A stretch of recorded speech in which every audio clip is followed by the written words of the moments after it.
We're live. All right. First one of the year. Happy New Year. Good to see you. I get to kick it off. You got to kick it off. You got to kick it off.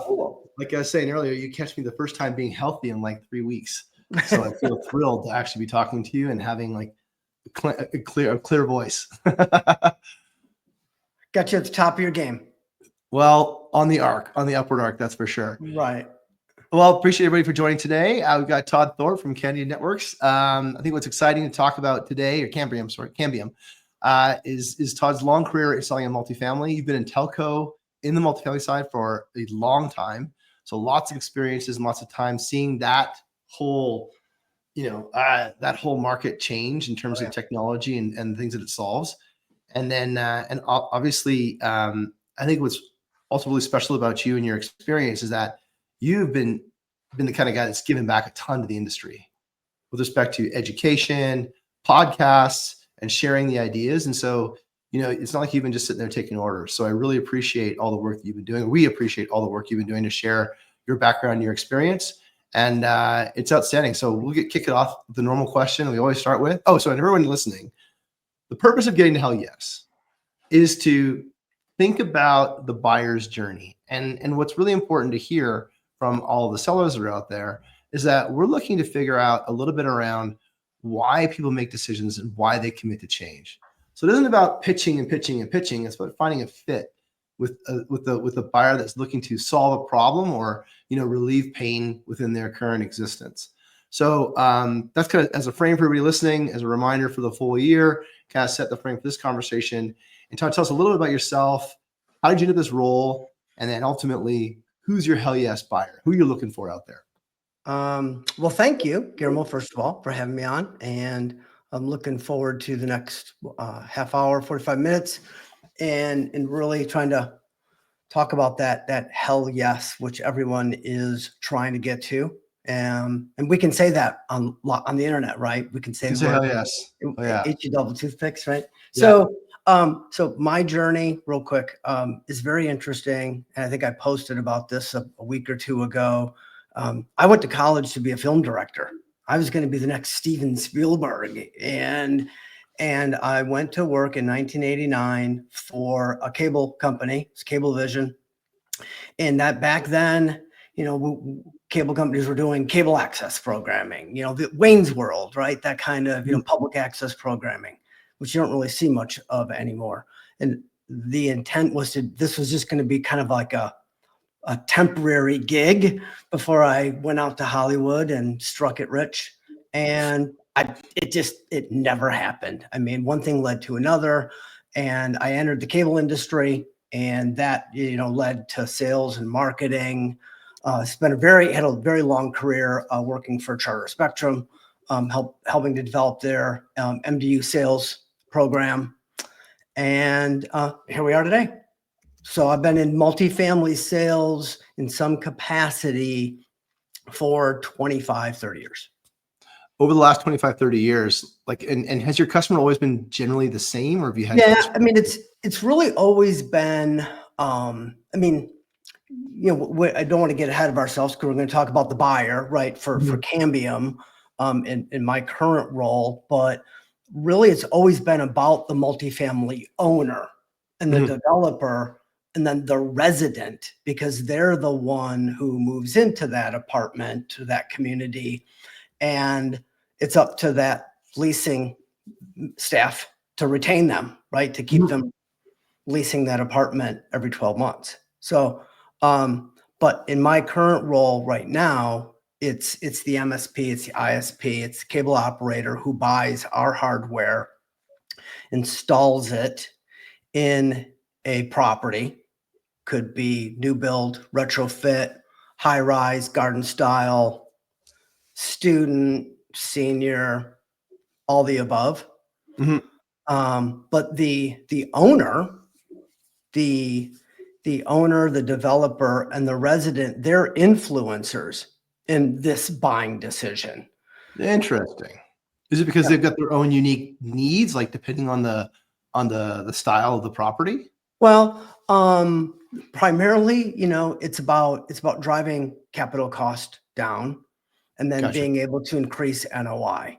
in when you're talking managed Wi-Fi, when you're talking technology and even IoT, the big thing in selling smart technology, the big thing right now is the owner's ability to increase NOI by charging the resident an amenity fee for that technology. Sure. And then, making whatever that is, 20, 30, 40, 50 bucks per unit per month. So whether it's bulk internet, you don't see much bulk TV anymore. That's kind of gone the way of the dinosaur. It's still out there, but it's really not as prevalent anymore. But then just technology, whether it's leak detection or smart locks and all of that, that comes with that package, that amenity package when the resident moves into that community, that property, and then they have that tech package. Instant on internet, right? When you move into that property, the internet is on, just like a hotel. You check into, you would never stay at the Marriott or a hotel and they didn't have, you just automatically assume they have internet, right? Yeah.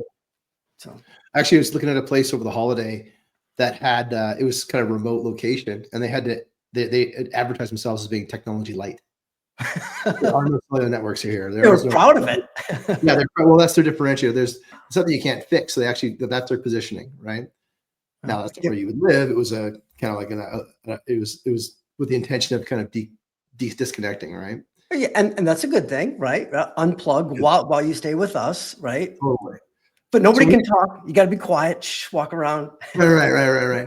So when you take a look at like the market out there, and you're talking about, because you guys are selling the hardware, right? And maybe we can kind of touch on your experience selling the actual Wi-Fi, the service, and selling the hardware. You're talking about hardware. Like, what's that buying cycle like? Like, who is looking to buy? Let's go with the assumption no one is waking up and saying, I got to buy hardware today.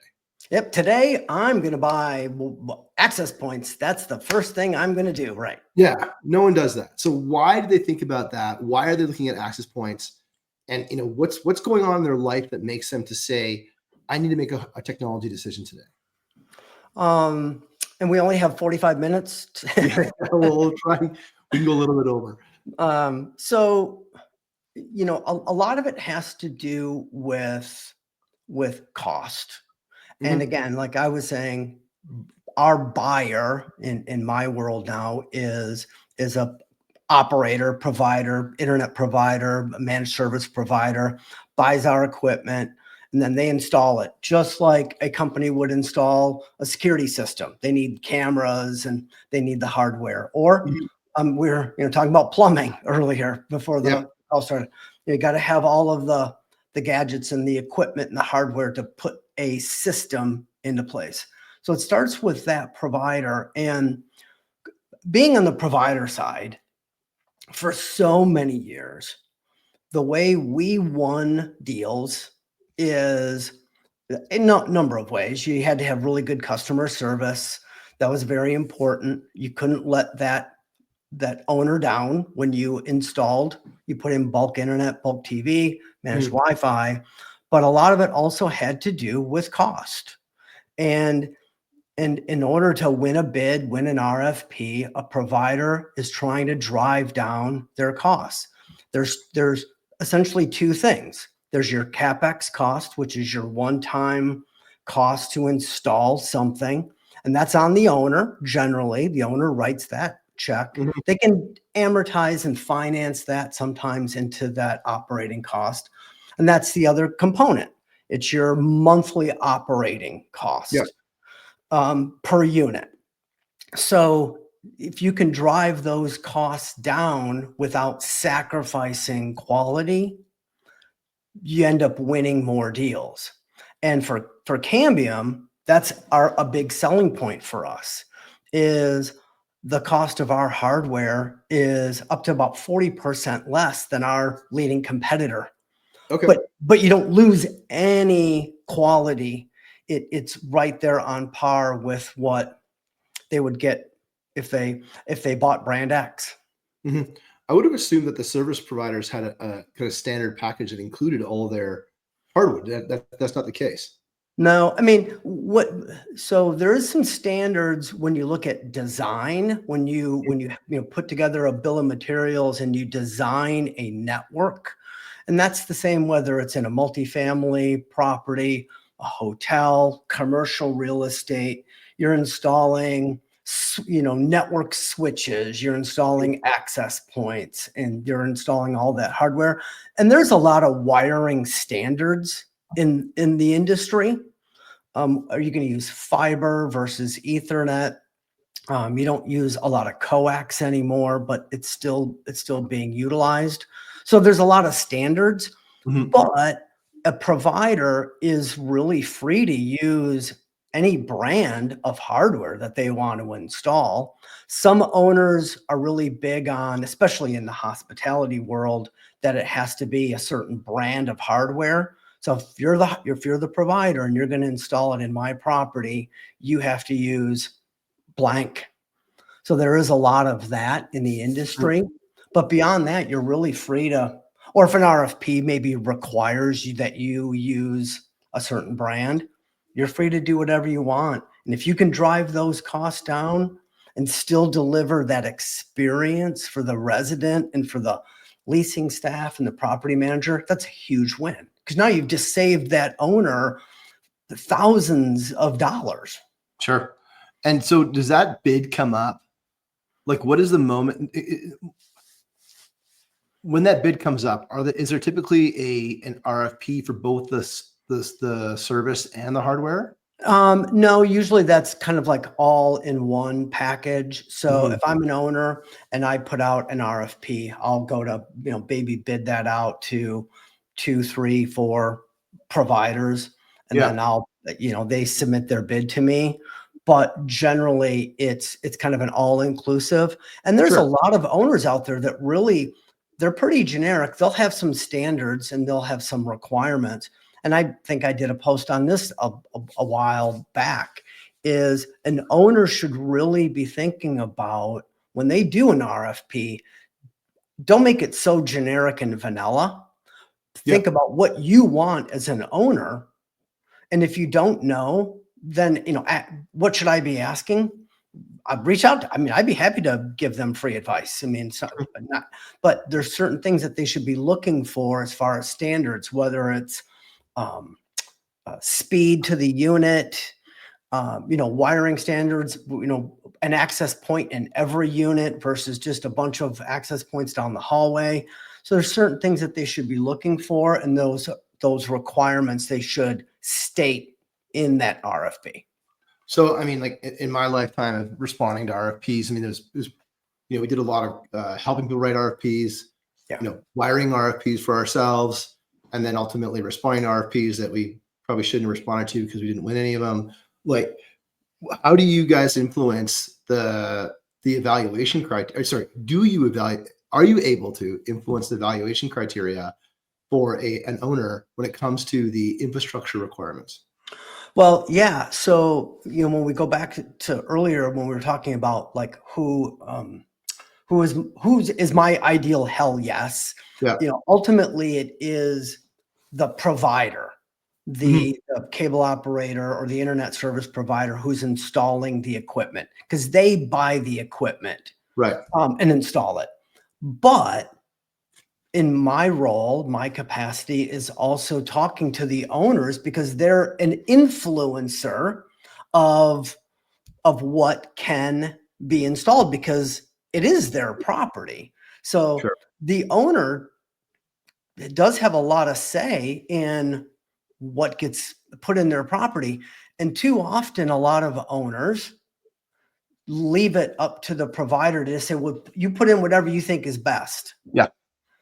And yeah, I mean, there's, when you go to the doctor, right? Usually you talk to the doctor and, well, you're the doctor. You tell me what I need. But really smart decisions are made on, it's your body. You should be understanding what it is the doctor might be prescribing to you. And you should have a say. Right. Quick story, high cholesterol. Doctor tells me, well, if you just go on some medication, you're going to be fine. You can bring your cholesterol down.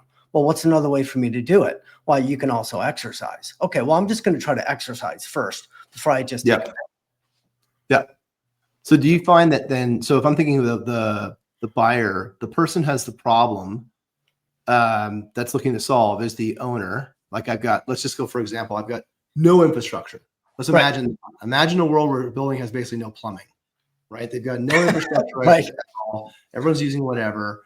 Maybe they've got cable or DSL or some sort of people are getting access and they want to go with a managed Wi-Fi environment. And so they're going to go and they'll go and speak to their whatever top 3 providers in the region.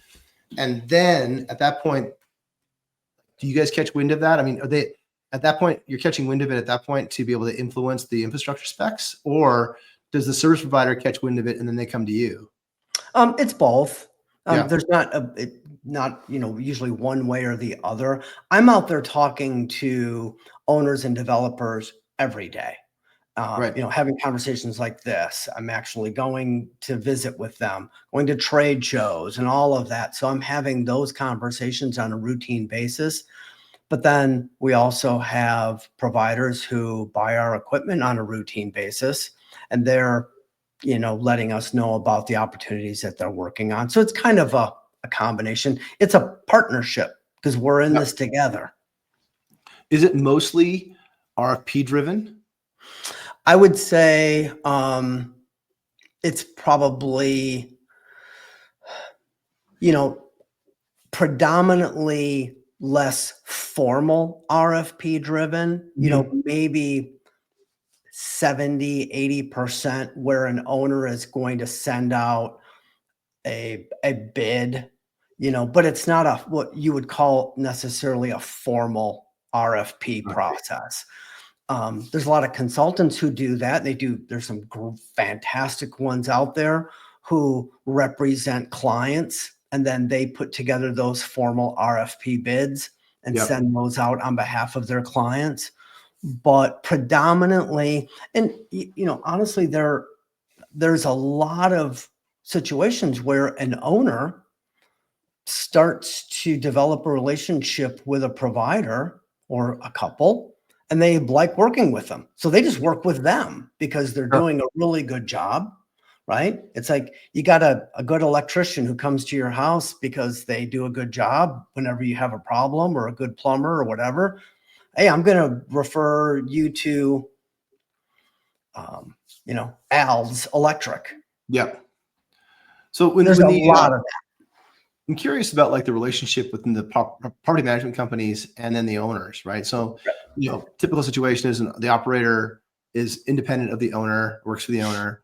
Like, does that create like what's their role in this narrative? Yeah.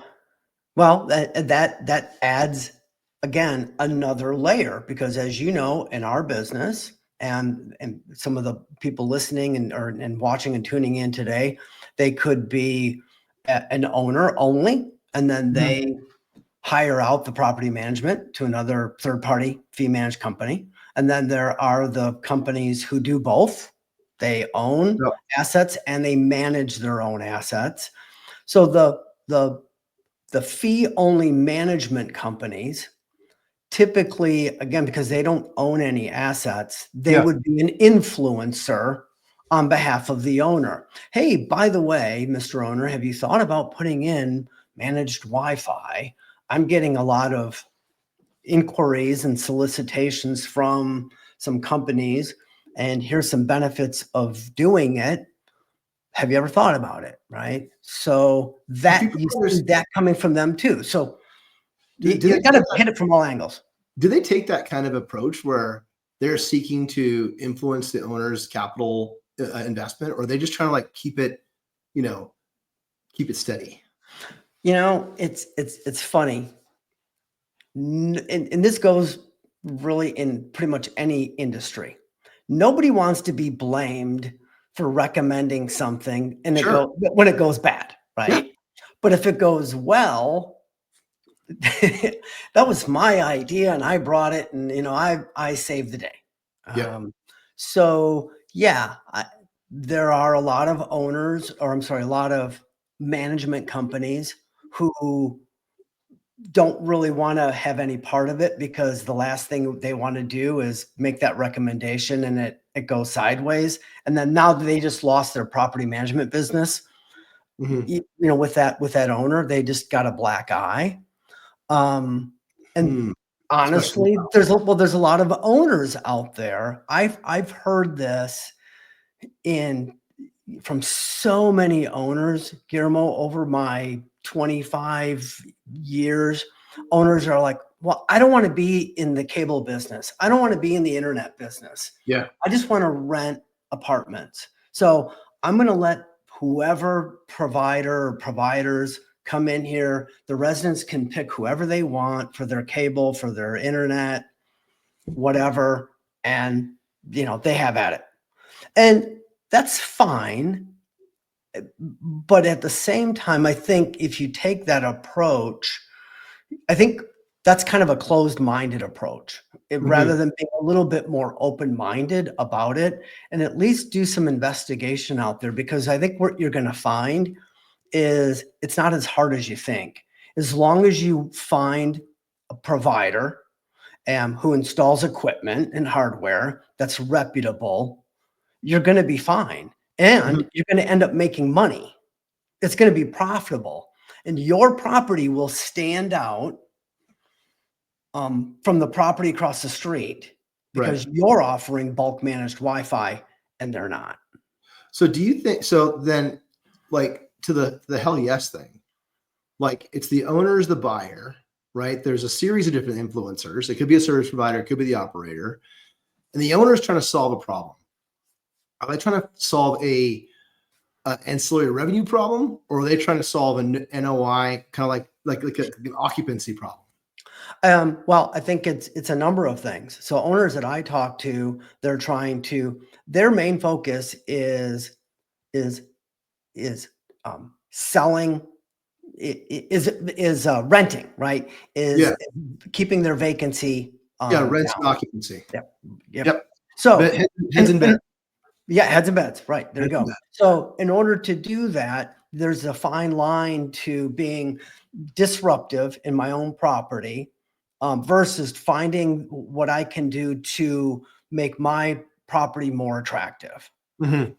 And the owners that do that and that have embraced that, go back to the hospitality thing. Yeah, there was that one property, that hotel you mentioned. Their niche is It's being giving offline. guests that, Yeah, unplugged experience, and that's kind of cool and that's very novel. But that's rare, right? yeah. They're they're they're they're um they're serving a certain guest type. Well, a guest that's looking to solve a specific problem. Exactly. I want to be unplugged, right? Yeah. Versus, so my son just moved to New York, moved to Brooklyn. And what is it? And he's 25, 26 years old, right? What is Mhm. the very first thing a 26-year-old needs in an apartment? That's Wi-Fi. Wi-Fi. They need internet. So Yeah. he's reaching out to the local cable operator, and they did a great job, and they got it installed, and they did all of that. Yep. So more and more, um, it is finding what works for you as an owner operator that will make your property more attractive, that will take the headache off of your resident moving in. Because let's face it, moving is already a pain in the butt. Mhm. Why add any more complexity to that? Don't add one more item to that already long list of things that you have to do. My son has to ship a bunch of, we're in South Carolina. He's got to ship a pod full of furniture and stuff up to Brooklyn. He's got to do that. He's going to be without it for 2 weeks. So now him and his roommate are running around trying to make do and sleep on a Yeah. floor with a sleeping Yeah. bag. It's like living in college, right? They're setting up their utilities and they're doing all of that. When as a landlord, and let me say too, Wi-Fi is not, the end all be all. I'm not here to try to say it's going to solve all your problems, because it won't. And I would never try to sell somebody something that they don't need or would benefit them. What I'm trying to say is it can be a part of a package solution that helps you provide a better experience for your resident. So then are your buyers, are they trying to solve, I'll just kind of frame what I've heard so far. Yep. They're trying to solve are they trying to solve is it correct to say they are trying to solve a revenue problem and you compete on price? So the buyer in our case, the buyer typically the ideal hell yes buyer, that's a provider. So the provider is looking, so they're going to buy equipment, and what they're looking for is a way to buy a switch or an access point to deploy in a property that's less expensive than the leading competitor, but will not sacrifice any quality, right? Yeah. So if a Toyota does a great job, you don't necessarily need to buy a Mercedes, and no slam against a Mercedes, because they're both going to get you to where you need to go, and they're both going to be reliable. So the buyer in our case is that provider who really, one of the big things is, how can I differentiate myself from another provider? One way to do that is keeping my costs down. So when I submit my bid to that owner and they're comparing it to the other provider, okay, well, this one's charging, $1,500 a unit in CapEx cost, and this one is charging $800 a unit in CapEx cost. Let me see, which one am I going to go with? And when they both are going to deliver the same thing. Well, particularly in a commodity type purchase, right? Like it's going to be something that is ultimately evaluated on price. 9 times out of 10, it will be. Yeah. It will be. And internet really is become kind of a commodity thing. It is. Where you also differentiate, where the provider though also can differentiate, is providing really good customer service. That's important too, because you could buy Cambium equipment and install it as a provider, but if your customer service isn't any good, it wasn't any fault of our equipment. But if you're not answering the phone when a resident has an issue because of whatever, So is there an integration element between like the provider and then your software? And I'll kind of play out the issue or your hardware, where the resident has an issue with Wi-Fi and they got to call a help desk, and it's like a help desk, let's call it Big Cable Co. Inc. Big Cable Co. Inc. has maybe 100 different types of hardware out there.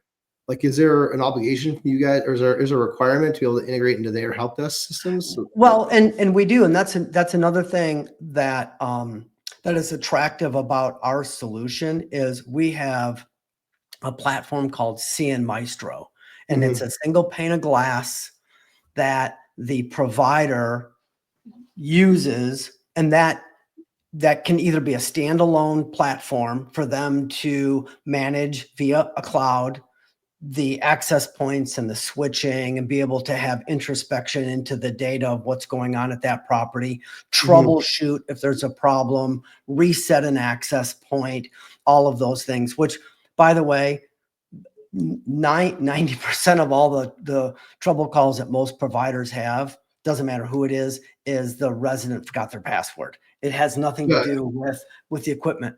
But our platform also integrates very well if a provider has their own platform, whether it's a homegrown platform or a third-party platform. It integrates very, very well into that. And then also our ability to integrate with Entrata or RealPage or Resman or MRI or all the other third-party property management platforms out there. We are very API friendly with a lot of. So share a little bit of how would you integrate with those PMCs, PMSs? Well, via an API. What for? Like, what is it listed as an asset? Like, what's it? No, so it's what's really important is because look at it from a provider point of view, right? Mhm. So the provider, the key things a provider needs to know when they install a bulk managed Wi-Fi system, if we use that analogy, is they need Mhm. to know the resident information, the move in, move out date. They need to Yep. know the resident's um, email address and phone number and how to Mhm. contact them. And the reason they need to do that is they have to communicate, the provider communicates to the resident their credentials on how to move in when they move in so they can access the network. Like when you go to a hotel, you say to the lobby front desk, I need the Wi-Fi password. Yep. Providers usually send that ahead of time to the resident. And then, so they have all of that information. Or if there's a network maintenance, we're going to do network maintenance between 1 a.m. and 2 a.m. They need a way to communicate to that resident. By Gotcha. integrating with the PMS, then they take that data from the leasing from the PMS system. Now they have all of that information, and then they can push that to the resident, but then the resident can also easily communicate back and forth. Gotcha. You can take a file like an Excel file and do it manually, but if you're integrated via API, it's all kind of done seamless. Yeah. Okay. I got you. So then those are kind of like those fit. So those fit into the requirements that are kind of like table stakes to be able to actually bid on this kind of work and be eligible to partner with those providers. Oh yeah, and there's I've seen RFPs where or even just informal bids where the owner will say, so they'll say this to the provider. So what PMS system do you integrate with? Yeah. Because that's really important for them if they're a real paid shop or an Entrada shop, they want to be able to integrate the provider to be able to integrate with their PMS. So it's not just one more app, right? Yeah. It's not Yeah. one more Yeah. thing that you have to deal with. Do you, so like, it's competitive out there Oh yeah. and there are competitors, there are competitor hardware devices and manufacturers. Yep. So, I mean, given you guys compete on price and it's a price sensitive buyer for price, I'll say it's a, value discipline of operational efficiency. So it's a compete on price, difficult to differentiate. Why would they choose somebody else? Like, why would they commit to the Mercedes-Benz equivalent or Mercedes, but we'll tag them, I guess. But like, Yep. why would they commit to that sort of Versus product? Cambium. Yeah. Yeah. Versus game. Yeah. A lot of it has to do with brand name recognition. Mhm. Cambium has been in the MDU space now for maybe 2 years. We're not we're not The the name competition. that most people Incumbent. think of. Yeah. Incumbent. Yeah. Yeah. Just like in the property management, the PMS world, right? I just named what, you know, 3 or 4 that just kind of came to mind because they're the most famous names. But Yeah. there's also a lot of other PMS systems out there that nobody's really ever heard of, or they don't have that same recognition or that reputation. Yeah. So they might be less expensive than Entrada, but they're going to go with Entrada because they know Entrada and they just, they work well with them and their sales rep is great. So I'm it's a lot of curious, that. in the market, are there rebate schemes where the service provider buys from a specific hardware provider, passes that full cost through to the owner, and then the provider receives a rebate? Mm-mm. No, that doesn't No, happen. Is no. it legal or illegal? I mean, I wouldn't say it. I don't know if it's legal or not. I mean, we don't follow that kind of practice, or Yeah. not. Now, a provider is going to buy equipment from us and then, they have every right to mark up just like anybody would, right? You Yeah. buy a widget wholesale, you buy a piece of lumber and you buy it from one company and you build a home, you're going to charge that homeowner a little bit more because you got to make a profit, right? So Yeah. that's margin. So that's very common, and you're going to have that regardless of who it is, because that's how they kind of make their money. So when the providers are out there and they've received a request, an RFP, there's an owner that is motivated to do something. They've got kind of capital expense. They've got all the budget, all the intent that's all set aside. And then they kind of activate a purchasing cycle with you. What other things would they consider? Is it just strictly hardware?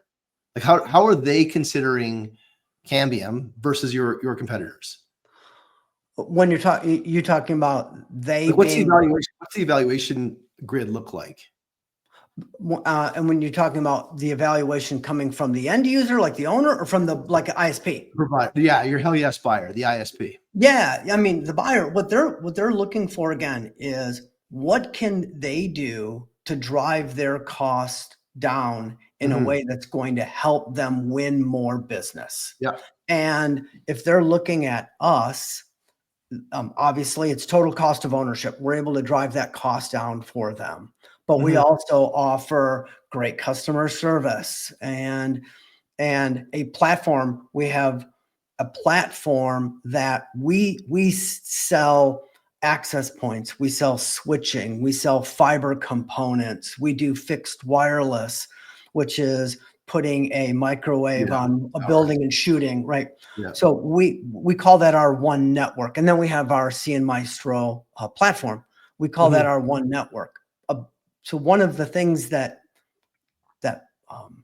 the value that we bring is that one solution. So from a provider standpoint, you need switches, you need access points, you need the gear, the equipment to install. If you have to go out and buy all those different components from 2, 3, or 4 different vendors, now you're dealing with all of that and those different POs versus getting all of your equipment from one company. If you're able to keep your costs down, I'll take the latter versus the former any day.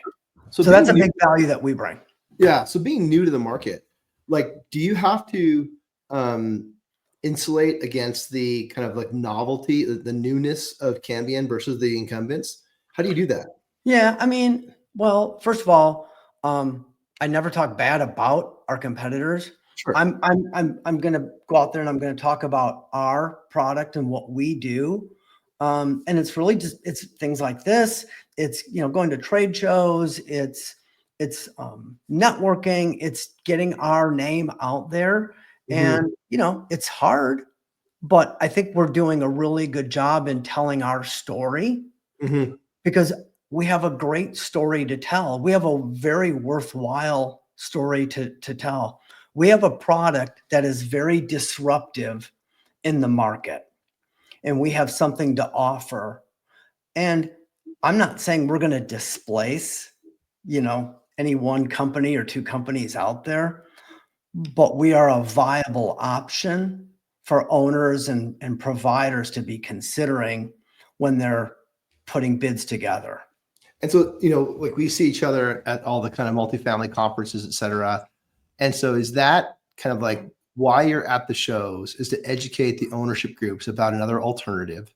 Yep. And knowing that, I'm trying to think through like there's let's assume it kind of have the assumption that everyone is compelled to make this change. Like, everybody that owns a building is going to put in some sort of a Wi-Fi, or not everybody, but let's say the majority. We're past the Wi-Fi is well past the early majority curve. We're into the laggards, right? Maybe we don't have the whole world yet, but let's say we're in the laggard stage. So when the laggard stage is there, everyone's already got a mindset around, I'm going to have managed Wi-Fi, period. Yep. Okay. So then that's kind of like that part of the buyer's journey has been eclipsed. And it's at the, okay, now I need to evaluate my and go into consideration. So I'm considering different solutions out there. I talk to my providers, and I don't know anything about managed Wi-Fi. Like, I'm a group of dentists, right? Right. A builder. I have no idea. But someone says to me, "Hey, you should put in Wi-Fi." The first thing I say is probably, "We don't have Wi-Fi," right? And then okay, well, here's the requirements. So when you're at these conferences and you're talking to folks, you're kind of doing like the lobby con. Are you educating them on the differences between cost or innovation? Both. Okay. Because we're not just the low cost leader. We're not just the low cost alternative. Sure. We bring more to the story than just saving an owner money. I mean, that's a big piece of what we do.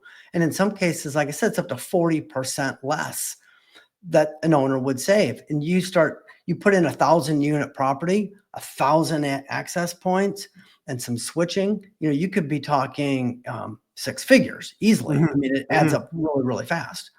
But that's only a piece of it. So I can help lower that owner's their total cost of ownership. So I can help with that. But then the owner is not going to sacrifice anything when it comes to the reliability and the experience that the resident is going to have. That's huge. That is a really big piece, because a lot of times, you hear the old adage, well, you get what you pay for. Sure. So if you go cheap, you're going to get a cheap experience. And with us, that's not the case. And it's been proven. So it's part of that education. What's interesting about what you said, though, we've shared so far, is that your hell yes buyer is the ISP. Right. They're like really just the economic buyer. They're not, but you're spending all your time influencing, educating owners.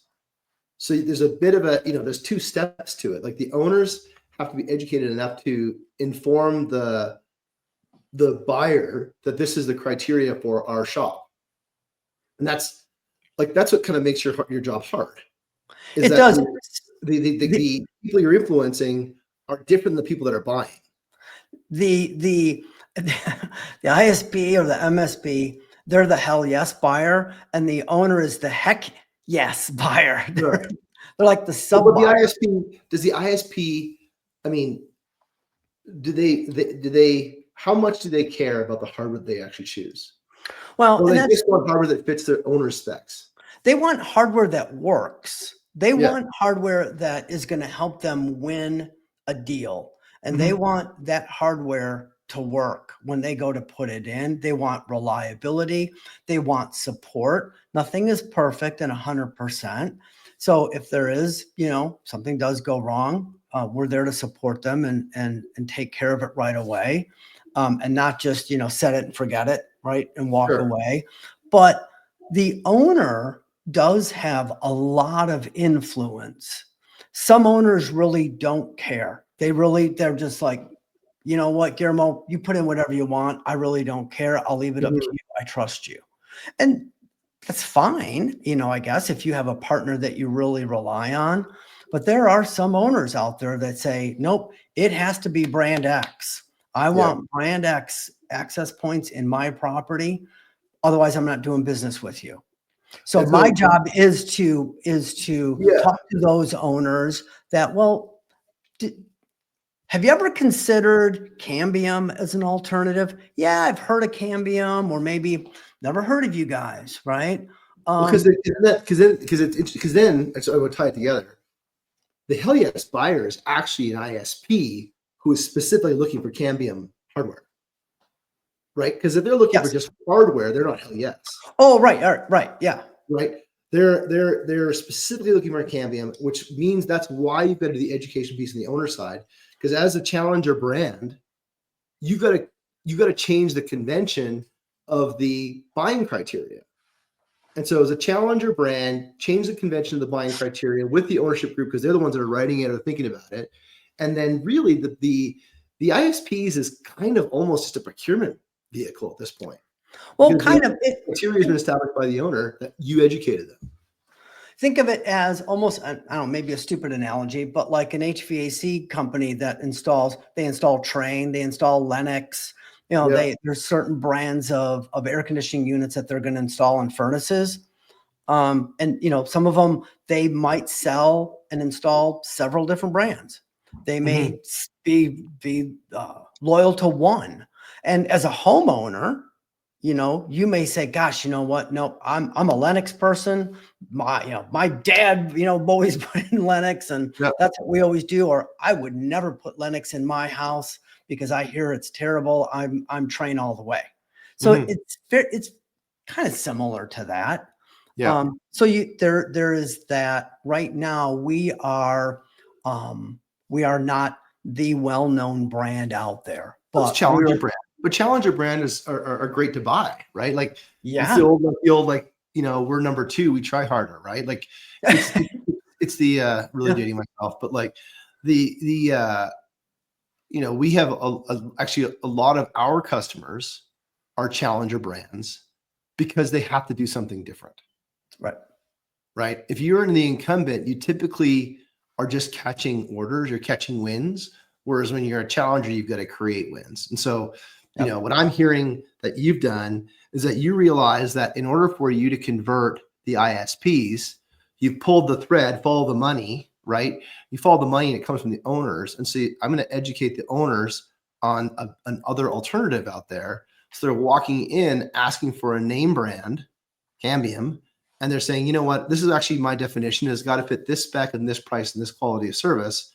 And by the way, that's Cambium. I'm going to make your job easier, Mr. or Mrs. ISP, and just pick this hardware, because really the ISP, they're in it for the recurring revenue. They're in it for the monthly, you know, the capital gets, like you said, amortized over 3 years in that building, which is what you guys are selling them. But they really care a lot about the, you know, the locking them into an ISP contract and then ultimately expanding their sales. It could be into security or whatever, access control, other things that the ISPs tend to be selling these days. So like, that's kind of how I'm hearing it, is that, you know, just kind of playing back your strategy to be as a challenger brand. And that's what's important for everyone to hear is that you guys are a challenger brand.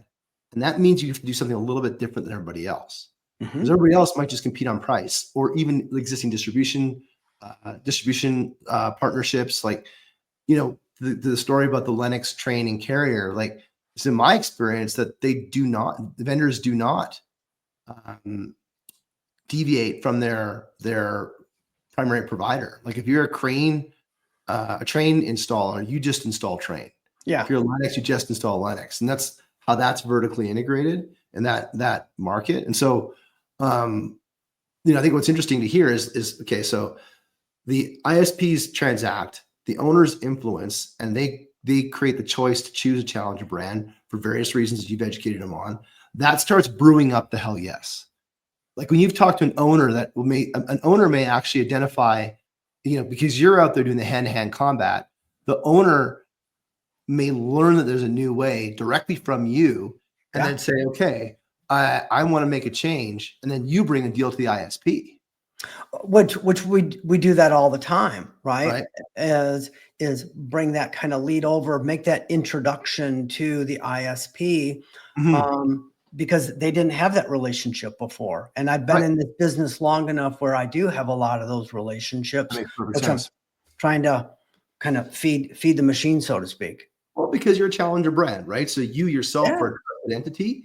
And so the brand is borrowing, or leveraging or harvesting your notoriety in the marketplace for providing successful services over the 25, 30 years.